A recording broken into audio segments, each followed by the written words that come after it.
सुधींद्र रचनामृतम आमगेले परमपूज्य वृंदावनस्थ श्रीमद सुधींद्र तीर्थ स्वामी हे शतमानाचे एक उत्कृष्ट संस्कृत कवी म्हणून चड जना गोतना. तांणी तांगेल जीवन कालांतो सुमार 30 अप्रतिम स्तोत्रांचे रचन करून आमकां अनुग्रह केला. तींची स्तोत्रां देखून 8 विशेष स्तोत्रांचे हे संगीत निरूपण सुधींद्र रचनामृतम म्हणून प्रस्तुत करता ती आमगेले GSP समाज गोरेगांव मुंबई.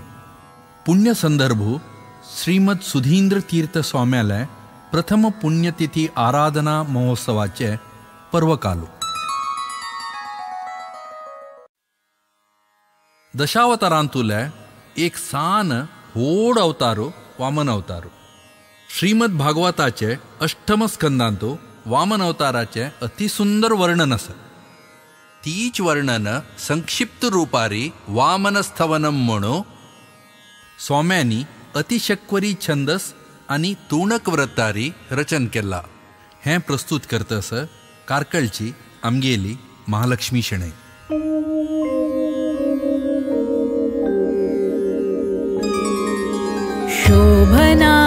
शोभनादितिश्चचार दुष्करं पयोवृतं कश्यपोऽपि भक्तिपूर्णपूजयातु तोषयं भक्तवत्सलो हरिर्भुवं दयालुराययो तं नमामि वामनं जगन्मनोहरं परम्.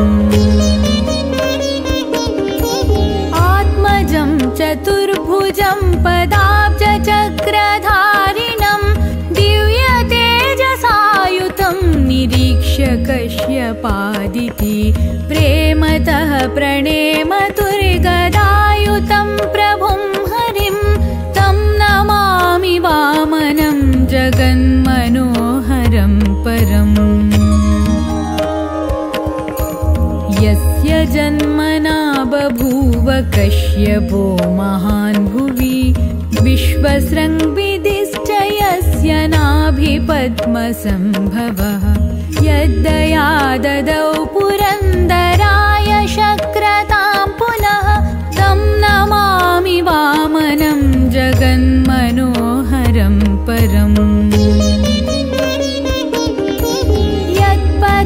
यत्पदाब्जसम्भवा पितामहस्य पूजया जाह्नवी नदी जटां विवेश शङ्करस्य तु यत्नतो भगीरथस्य भूमिमागता तथा तं नमामि वामनं जगन्मनोहरं परम्. इन्द्रशत्रुदैत्यराड्बलीन्द्रनिग्रहेच्छया यज्ञवाटमाविशन्तमिन्दिरापतिं बलेः वीक्ष्य तस्य तेजसा जिता समस्तयाज्ञिका तं नमामि वामनं जगन्मनोहरं परम्. यन्मुखं समीक्ष्य लज्जितो बभूव चन्द्रमाः मन्मथो पराजितो भवत्यदङ्गशोभया यस्य तेजसा समस्तज्योतिषां कुलं मितं तं नमामि वामनं जगन्मनोहरं परम्. दिव्यभव्यमुग्धमूर्तिदर्शनेन मोहिता देवदैत्यविप्रवर्यतापसा उपस्थिता नैव तृप्तिमापुरस्य दर्शनेन विस्मिता तं नमामि वामनं जगन्मनोहरं परम्. छत्रदण्डमेखलाजिनादिभूषितं वटुं ब्रह्मतेजसा भृशं प्रफुल्लितं स्मिताननं शासितारमीशितारमीप्सितप्रदायकं तं नमामि वामनं जगन्मनोहरं परम्. दत्तात्रेयेण सर्वलोकमापनं कृतं श्रीत्रिविक्रमो बभूव पावितं जगत्त्रयम् अन्तहीनता हरेस्तु दर्शिता जगत्त्रये तं नमामि वामनं जगन्मनोहरं परम्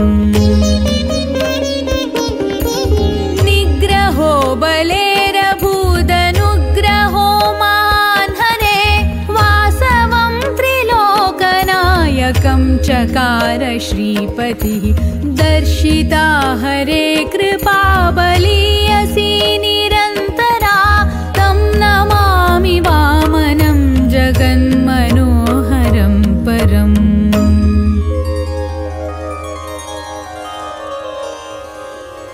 काशीमठीय सुकृतीन्द्रकृपाकटाक्षात् तच्छिष्यनिर्मितमिदं स्तवनं पवित्रम्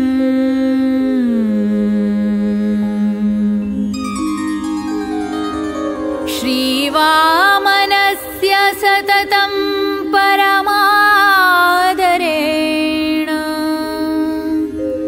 प्राप्नोति भक्तिमतुलां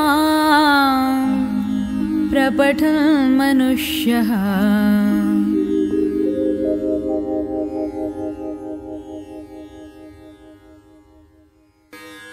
सुधींद्र रचनामृतम दिग्दर्शन मुंबईचे नंदमोहन शेणै आणि बेंगळूरचे के गिरीश प्रभू. संगीत दिलेले कोच्चीचे जी मुरलीधर शेणै आणि मुंबईचे सुधीर नायक आणि हाजी निरूपण केलेले मुंबईचे मनोहर नायक. ध्वनिमुद्रण मुंबईचे शंख स्टुडियोंतू. हें रचनामृत सफल करच्याक सहयोग दिलेले सर्वांकय चिरऋणी जावन आसा GSB समाज गोरेगांव मुंबई. लोकाः समस्ताः सुखिनो भवन्तु.